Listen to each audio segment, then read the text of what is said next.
ഗ്രാമ നിലവാര സർട്ടിഫിക്കറ്റ് എന്തിനാണ് ആവശ്യമെന്ന് ബഹുഭൂരിപക്ഷം പേർക്കും വ്യക്തമായി അറിയില്ല.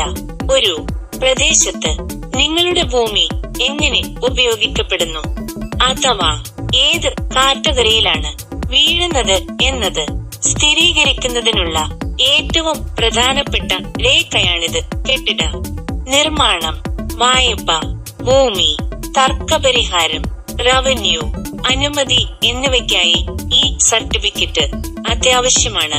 അപേക്ഷിക്കുമ്പോൾ ആധാർ കാർഡ്, റേഷൻ കാർഡ്, ഭൂമിയുടെ ടാക്സ് രസീത്, പാട്ടയം, വിലാസ രേഖ എല്ലാം സമർപ്പിക്കണം.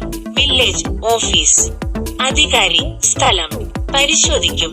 ഉപയോഗ സ്വഭാവം തെളിവുകൾ പരിശോധിച്ച് 7 മുതൽ 10 ദിവസത്തിനകം സർട്ടിഫിക്കറ്റ് നൽകും. ഭൂമിയുടെ ഭാവി ഉപയോഗത്തിനും നിയമ സ്പഷ്ടതയ്ക്കും ഇത് വളരെയധികം ഉപകാരപ്പെടുന്നു. കാരുണ്യ ഫിനാൻസ് മീഡിയ ധനകാര്യ ബോധവത്കരണം തുടരുന്നു. പുതിയ വിവരങ്ങൾ അറിയാൻ നിങ്ങളുടെ വിരൽത്തുമ്പിൽ ചാനൽ സബ്സ്ക്രൈബ് ചെയ്യുക.